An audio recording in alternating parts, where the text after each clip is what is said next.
Glória a Deus. Amém, meus queridos. Ficai sobre os pés, por favor. Vamos orar. Glória a Deus.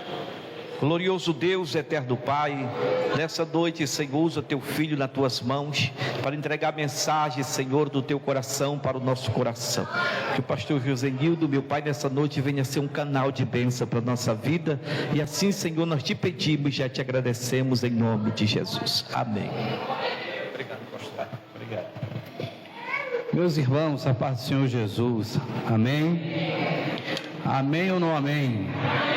Pode tomar assento, os irmãos podem ficar à vontade. Estamos mais uma vez na presença do nosso Deus para louvar a Deus nesta oportunidade que o Senhor nos favorece de estarmos juntos com os irmãos. Está novamente aqui na igreja, congregação Torre Forte, junto aos irmãos, rever nossos queridos irmãos pastor Éder, sua esposa, rever a nossa cantora Joquebede, que está adorando a Deus na noite de hoje conosco também. Para nós é uma alegria e tanto. Na verdade era para mim estar com a minha esposa, mas não foi possível. E eu vim com a minha filha, irmão Rodrigo, que é o obreiro nosso, sua esposa, mas com tudo que deu certo para chegarmos até aqui. Eu quero trazer esta palavra que já nos foi indicado o texto sagrado. Abra sua Bíblia então, primeira carta do apóstolo Pedro, capítulo de número 2, primeira carta do apóstolo Pedro, capítulo de número 3, a partir do versículo 15 até o versículo de número 19. Primeira carta de Pedro 3, 15 a 19 diz: Mas como o Senhor, santificai a Cristo em vosso coração, estais sempre prontos a dar resposta a todo aquele que vos pedir razão da esperança que há em vós, mas com mansidão e temor. Tenhais uma boa consciência, para que naquilo mesmo que murmuram contra vós, como malfeitores, sejam envergonhados que vituperam o bom testemunho de vosso viver em Cristo. Porque é melhor padecer fazendo o bem do que fazendo o mal, e assim for a vontade de Deus. Versículo chave da festa: porque Cristo também padeceu uma vez, para sempre, pelos pecados, o justo pelos injustos, a fim de introduzir a Deus, mortificado na carne, mas vivificado pelo Espírito. No versículo 19 encerro, diz: no qual também foi e proclamou sua vitória aos espíritos encarcerados sobre custódia. Quantos podem dizer amém?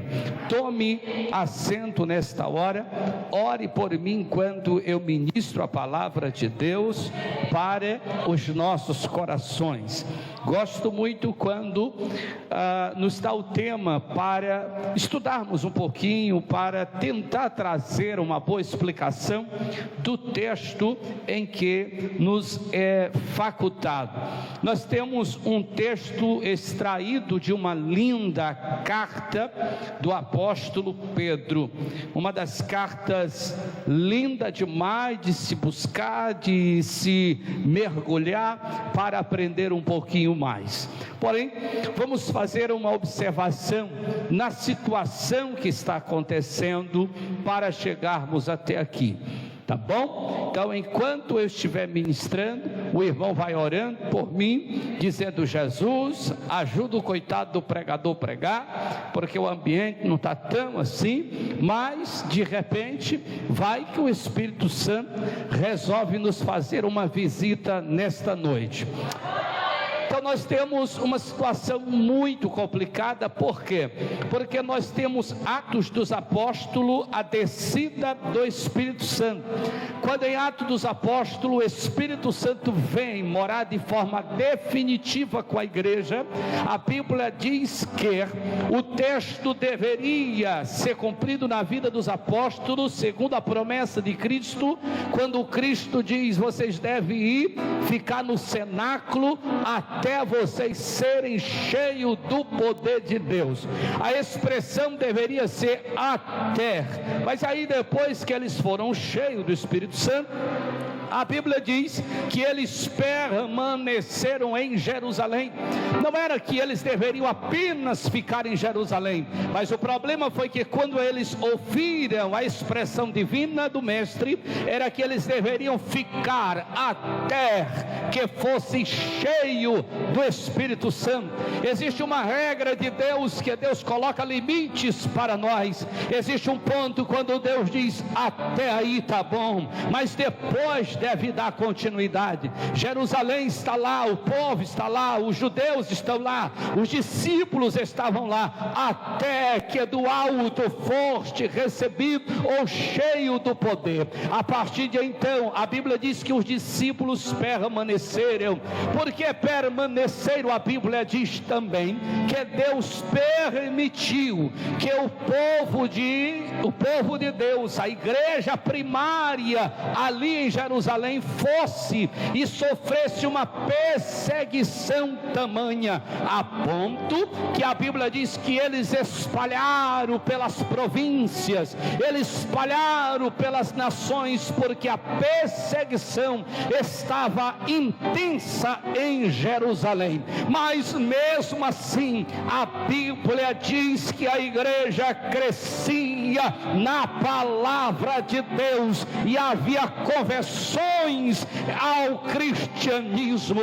É tanto, irmãos, que quando a porta da salvação se abriu em Israel, em Judá, em Jerusalém, a Bíblia diz que num só batismo, Pedro, ele teve que batizar mais de 3.000 almas logo em sequência. A Bíblia também faz menção que havia uma expansão do crescimento da igreja do primeiro século, que a Bíblia faz menção bem sincera quando diz que foi levantado um homem por nome Saulo para perseguir os cristãos. Em Atos capítulo 9 registra a história, a salvação, o encontro de Saulo de Tarsos. A Bíblia diz que quando ele foi ordenado com suas autoridades governamentais para perseguir os cristãos, resolveu ir até Damasco para pegar os irmãos. E ele faz menção na sua história, nas suas cartas, ele faz menção como era o seu coração voltado a isso. A Bíblia diz que ele arrastava os cristãos, prendia os cristãos, mas um dia ele resolveu ir para Damasco. E em Damasco tem uma história interessante, que em Damasco tem um pastor de ovelha por nome Ananias, e Ananias tem um rebanho, e o rebanho pertence a Deus. Tem um pastor, tem um rebanho, tem um perseguidor, mas o perseguidor vai ao encontro do rebanho, mas o dono supremo do rebanho vai a Saulo de Tarso na metade do caminho para mostrar para ele quem é o dono da igreja.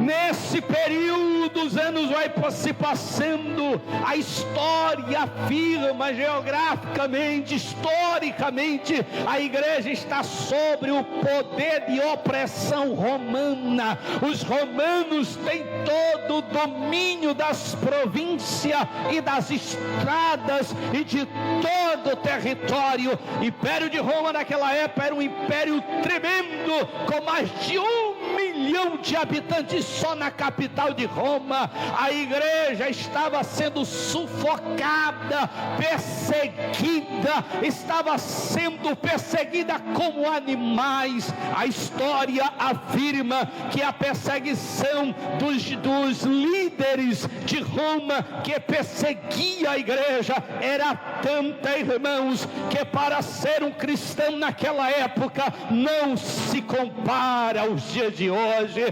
Hoje é light ser evangélico, hoje é fácil você ser crente. Como é fácil! Irmão, já imaginou você ser crente na época do primeiro século? O que acontecia, pastor? Declarar diante dos imperadores de Roma que você professava a fé cristã e acreditava em Jesus, isto era uma afronta contra o império de Roma. Os líderes de Roma, principalmente quando assume a liderança um homem por nome Nero. Sim, Nero era um ditador, e quando falava do cristianismo para ele era uma afronta.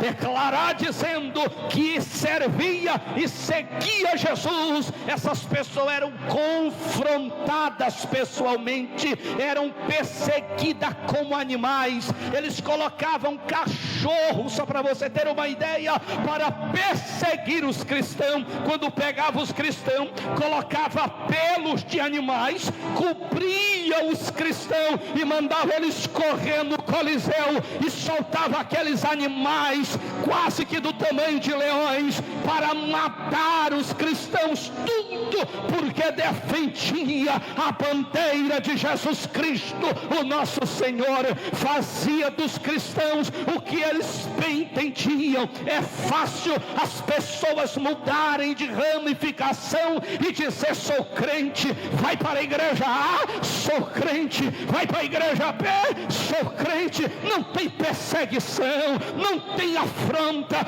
Eu queria ver você ser crente. Era nessa época aqui, onde colocava os cristãos no Coliseu e soltava os leões e diziam: agora declara a tua fidelidade a Jesus ou ao imperador de Roma. E eles diziam: nós declaramos o nosso apoio e a nossa crença em Jesus, que morreu na cruz e ressuscitou ao terceiro dia.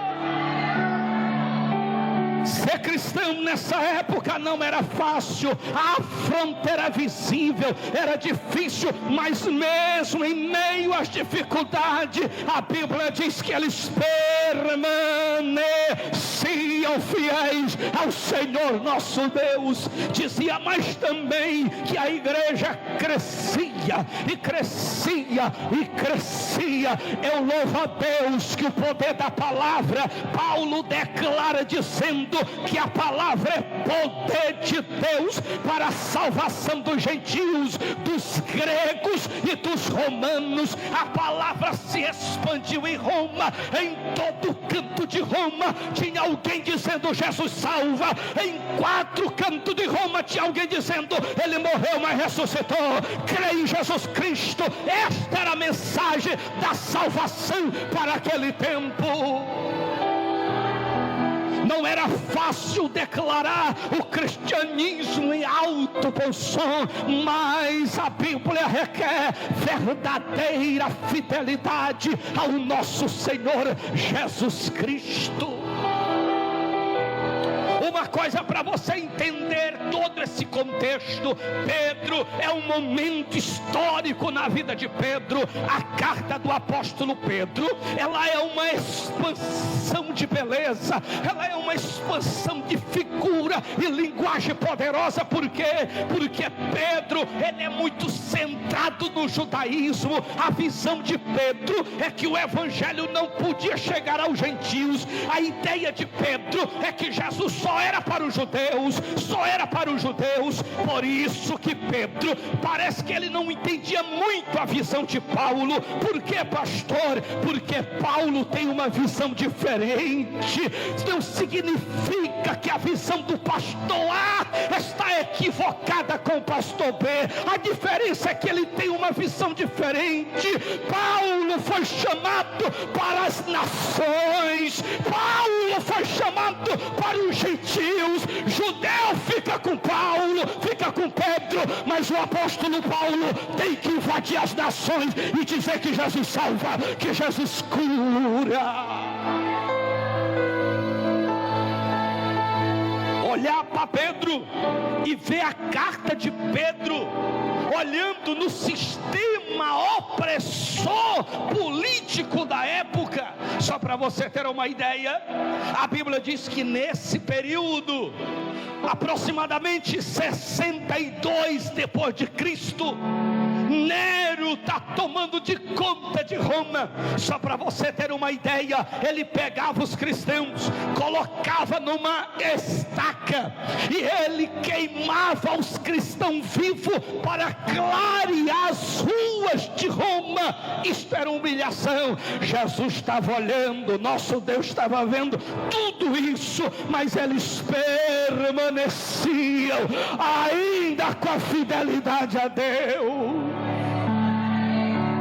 Como que essas igrejas cresceram em tamanha perseguição? Como? Só para você ter uma ideia, lógico que eu não vou ter tempo de ler tudo isso. Só para você ter uma ideia, o primeiro versículo da carta de Pedro, o primeiro versículo diz assim, só para você ter uma ideia da expansão do poder do Evangelho.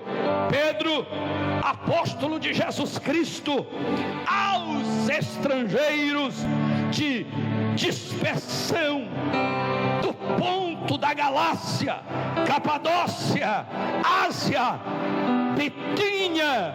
O que era isso? Cada nome disso aqui era províncias, e cada província tinha seus milhares e tinha igrejas lá, mas todas essas igrejas eram perseguidas por Nero. Como que esses pastores conseguiram agrupar um grupo de pessoas para adorar a Deus em tamanha perseguição? E olha que esse povo está agrupado no campo dos gentios. E Pedro, ele não é muito voltado para os gentios. Você vai ver a ideia dos gentios para Paulo. Pedro é mais do judaísmo. E aí olha o que Deus faz. Quando ele muda uma pessoa, ele muda a pessoa por completo. Deus queria mostrar para Paulo, para Pedro: Pedro, eu já te mostrei na visão lá quando tu estava orando. Eu te mostrei que eu não faço acepção de pessoas. Quando Deus transforma um líder, Deus mostra para ele que o que é prioridade é a visão de Deus e não dos homens. O problema da humanidade são as lideranças, porque são egocêntricas, porque não passaram pelo crivo da transformação divina. O Pedro teve que aprender, e teve casos que eles bateram de frente um para o outro, o Paulo e Pedro, porque Pedro entendia de um jeito, Paulo entendia de outra forma, mas até que vi que o Pedro deu o braço a torcer dizendo: Paulo tem razão, Paulo tem razão. E aí quando o Pedro analisa e olha as províncias, as perseguições, a opressão política, e eles estão sofrendo, aí Pedro para, pensa, o tempo passa. E deixa eu dizer uma coisa para os irmãos: ou coisa boa é o tempo. Com o tempo a gente amadurece, com o tempo a gente muda, a idade ela chega, a maturidade espiritual tem que chegar. E Pedro já está experiente. Olha para os irmãos que está lá sofrendo. Ainda no capítulo de número 3, no capítulo de número 1, ele diz assim, no versículo 6, no qual vos regozijai-vos, ainda que agora por um pouco mais de tempo, já que não é necessário, sejais entristecidos como diversas tentações.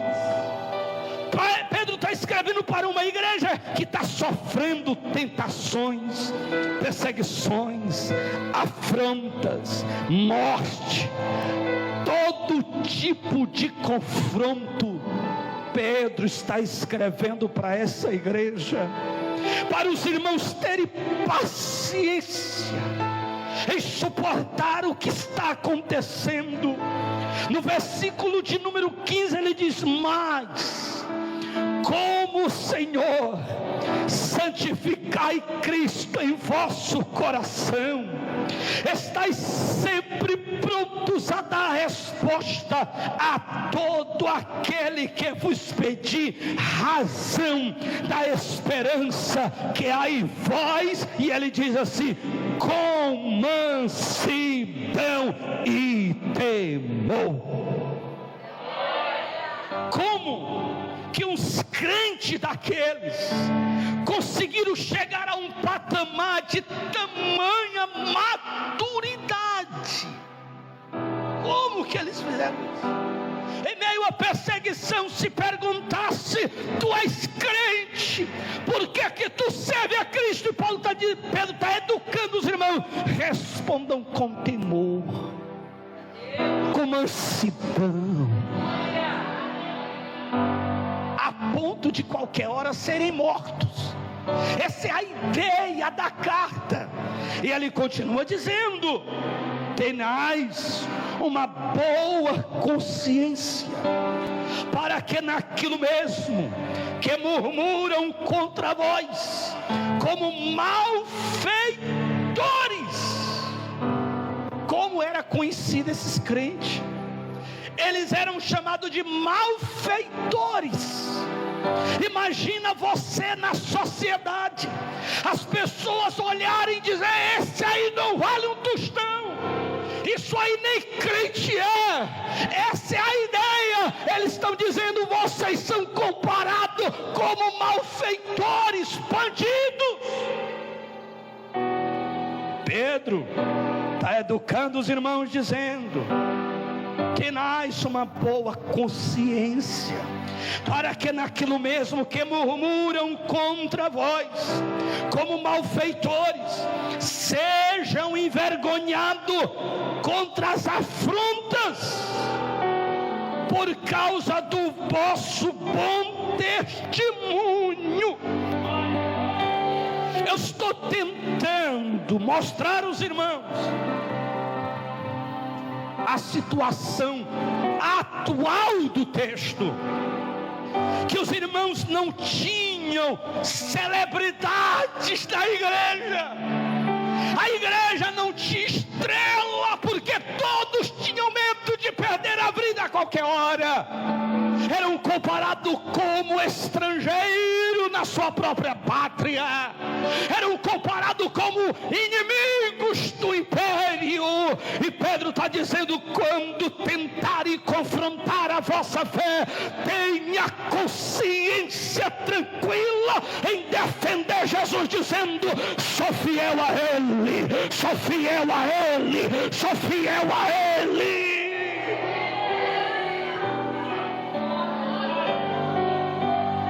Ele diz mais: porque é melhor. Isso aqui acaba com isso aqui mexe com a gente. Porque é melhor padecer fazendo bem do que fazendo mal. Do que adianta aparecer para a sociedade a coisa mais linda do mundo, mas por trás das cortinas fazendo mal. Do que adianta para a sociedade abrilhantar uma coisa, mas por trás das cortinas doutrinas, estão sendo malfeitores.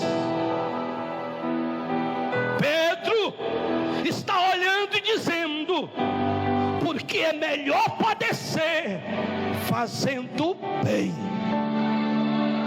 Pedro está dizendo: irmãos, permaneçam fiéis.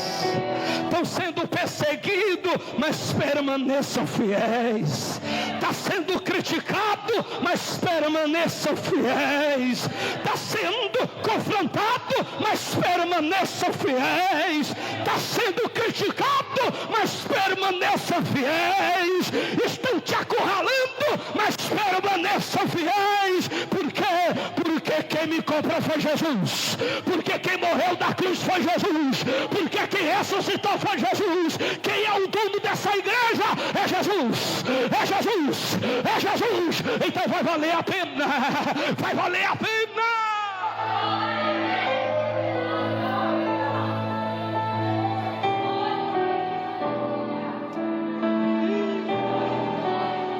Meu Deus, olha isso aqui.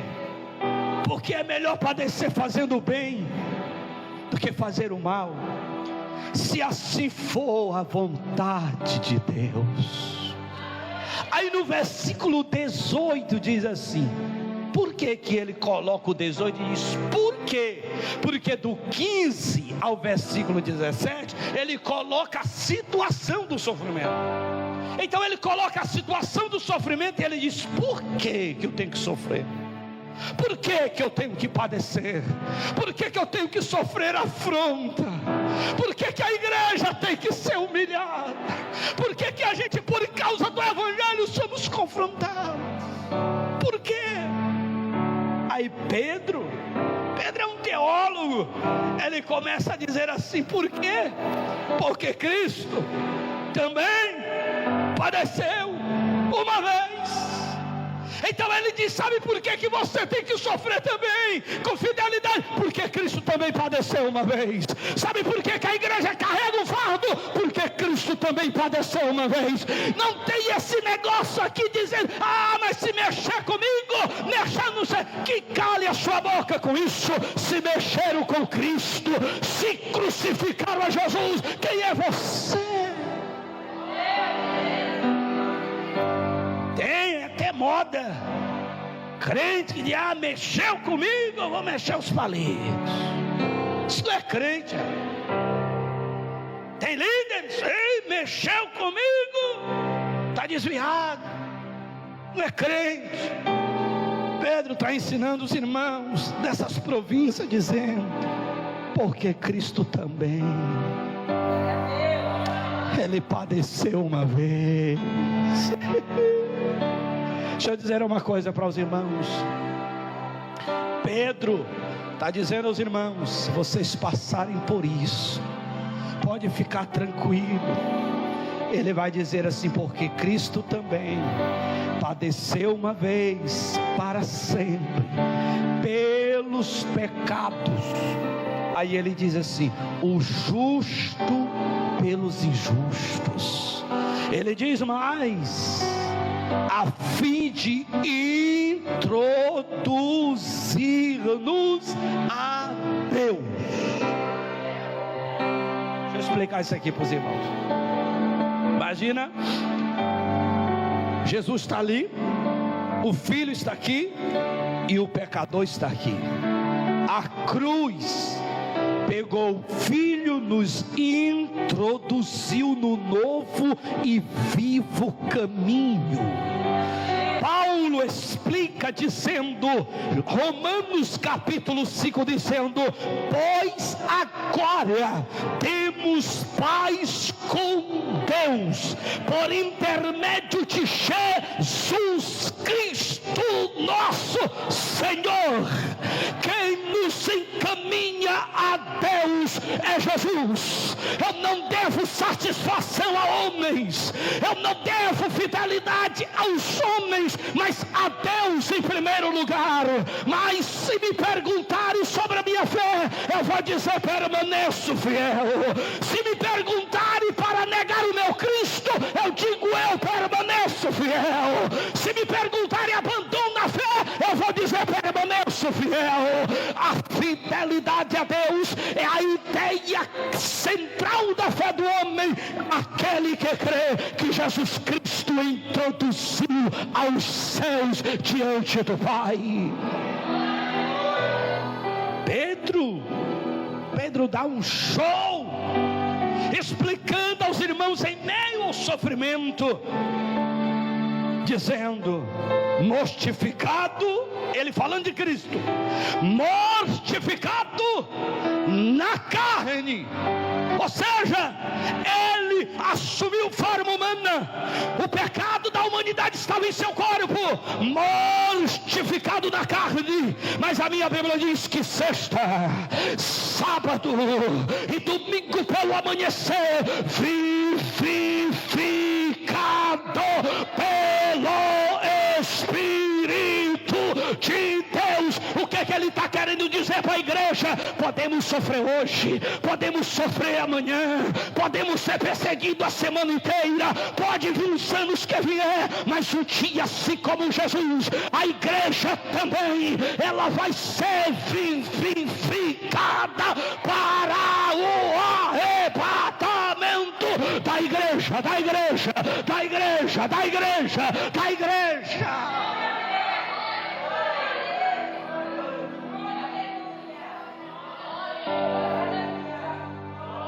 No final, você vai dizer: vai valer a pena a gente permanecer sendo fiel a Deus.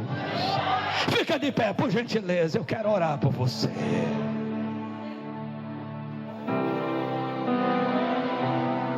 Imagina o que Pedro, imagina o que Paulo, imagina o que os crentes do primeiro século passaram.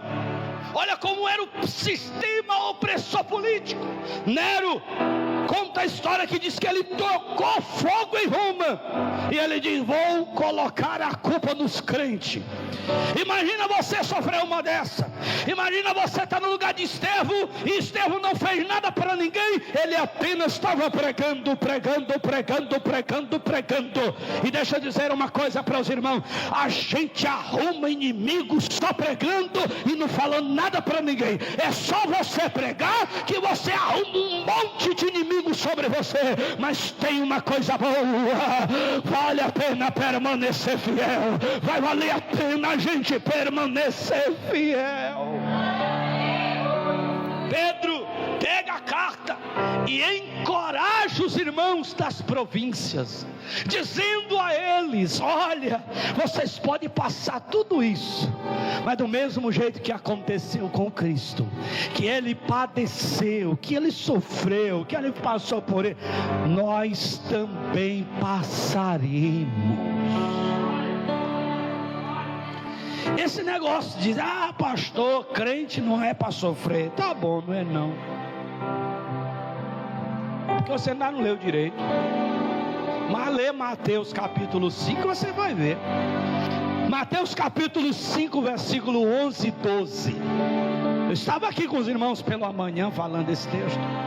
Diz assim: bem-aventurado sois vós quando perseguidos, humilhados e disserem todo mal contra vós. Aí ele diz: alegrai-vos. Como é que pode se alegrar com desse jeito, rapaz? Como é, pastor, que a gente deve se alegrar se as pessoas estão mentindo, perseguindo e falando todo mal contra a gente? Aí ele diz: alegrai-vos. Aí ele diz assim: porque grande é o vosso galardão dos céus.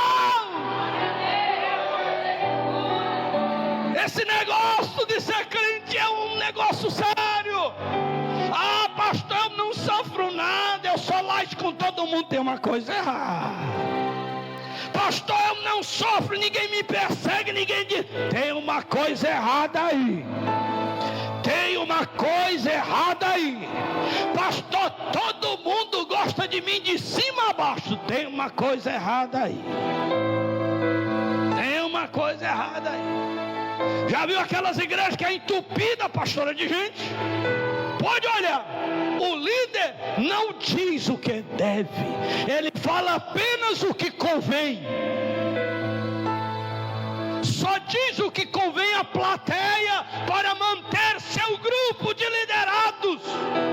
Covardes, mentirosos, porque o evangelho confronta, porque o evangelho machuca, porque o evangelho bate de frente. Por quê?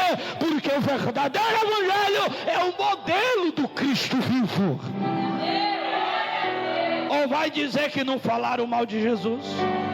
Ou vai dizer que não criticaram Jesus?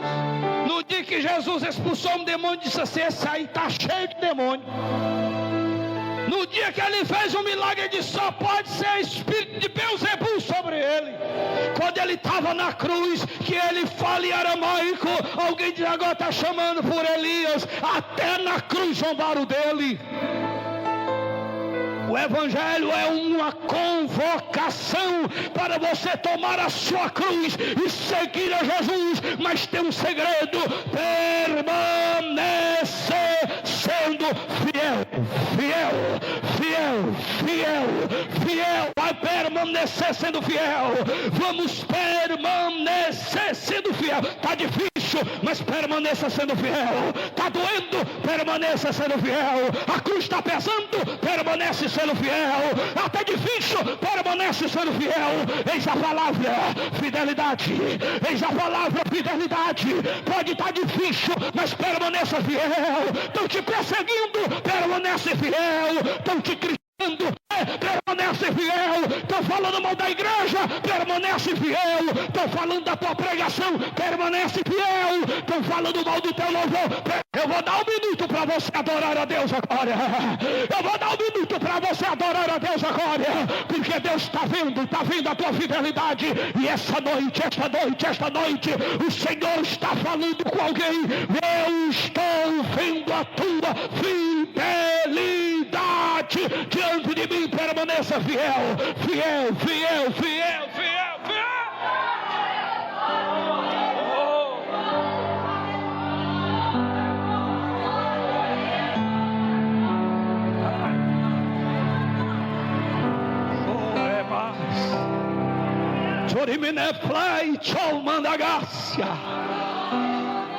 O evangelho é um convite para ser fiel. Está doendo, pastor, a cruz, mas permanece fiel. Estão te perseguindo, permanece fiel.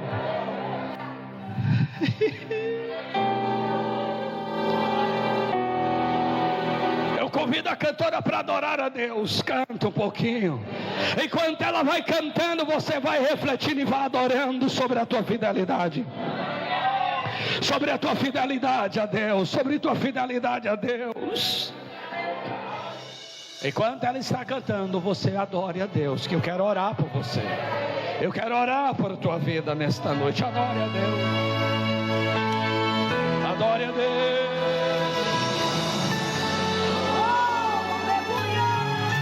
Glória a Deus. Vai valer a pena no final a tua fidelidade a Deus. Sempre que eu leio a história de Cristo, eu fico a pensar. Quantos querem esta noite renovar sua aliança com Deus? Se há porventura alguém afastado, vem agora. Privilégio. Se há alguém que ainda não é evangélico, vem agora. Eu quero orar por tua vida. No seu rosto, sentir sua. O evangelho é para os fiéis que permanecem. Eu também teria a mesma alegria de vê-lo bem perto. Glória a Deus. Adore a Deus, adore a Deus. De olhar em seus olhos, serenos e puros, eu seria tão feliz. E a igreja queria saber Adore. como era o seu Um dia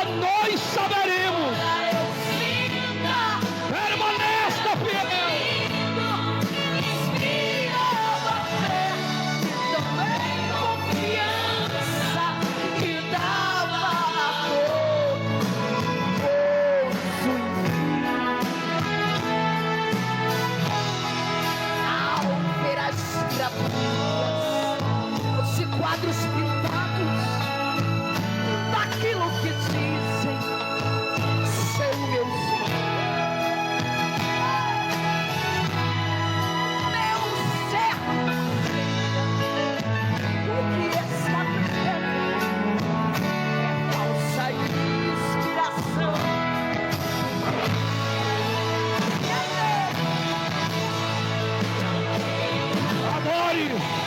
Adore a Deus, adore a Deus nesta hora, levante a mão e adore a Ele, receba conforto da parte de Deus, receba a força da parte de Deus, receba a força da parte de Deus.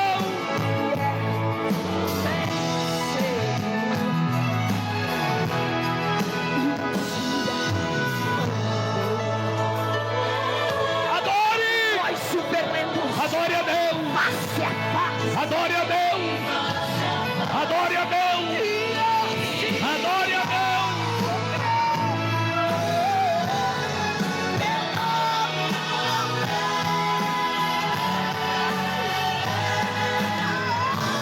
Oh, levaia, chora, bacandora, banana. Seu rosto, veremos a Jesus.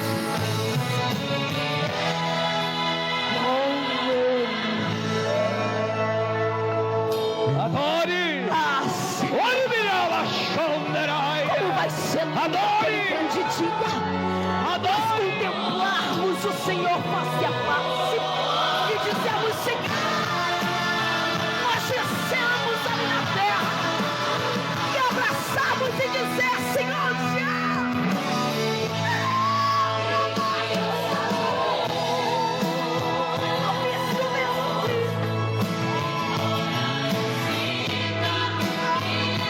Vai valer a pena, vai valer a pena naquele dia, você ter sido fiel.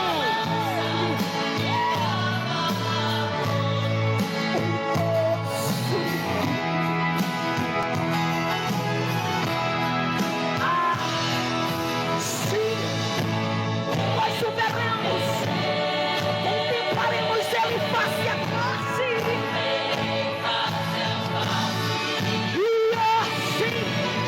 Nós temos Jesus.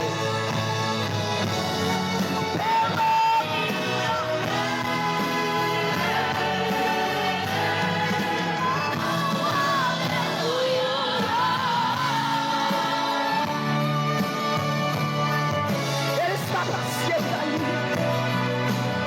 Sinta-se abraçado por Ele.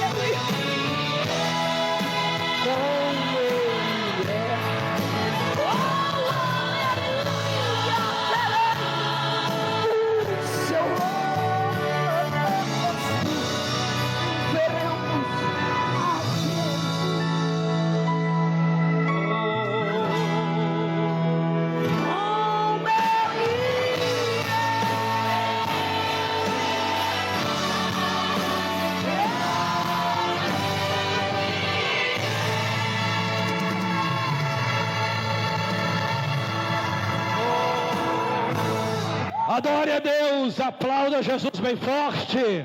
Tome assento em nome de Jesus.